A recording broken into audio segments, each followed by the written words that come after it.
Hey there, everyone. It's me, Jesse Washington, live with the Action News. I'm here today with a very interesting and peculiar story. The story takes place in the backdrop of a community that went out to give blankets. It was a cold front coming in Florida. People got together to do what I would consider to be a random act of kindness. Just people doing good. Like, that is possible, isn't it? But when I started to talk to and interview person after person, over 300, 400 people in this list, they are all telling me that the reason why they are doing this act of kindness is because Jesus did an act in their lives. They talked about Jesus being a savior from their sins and Jesus being a mender of their hearts.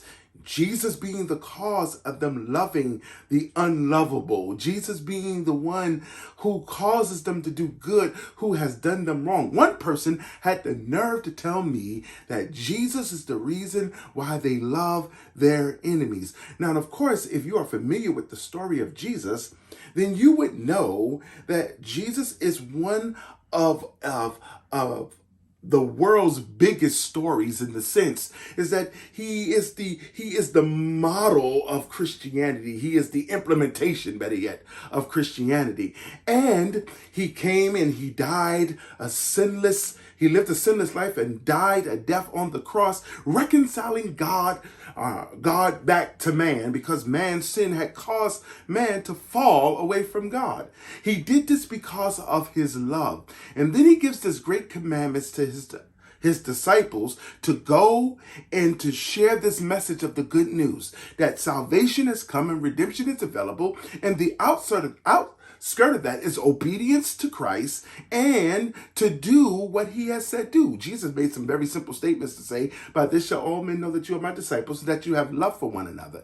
Jesus also went on to make it clear that thou shalt love the Lord thy God with all thy heart, with all thy soul, with all thy mind.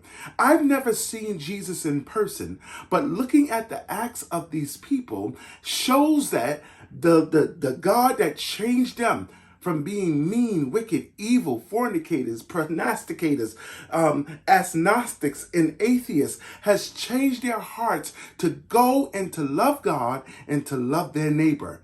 I think there's a lot more research we need to do about this Jesus, who is not just known to work miracles and heal the sick and raise the dead, and to teach against bad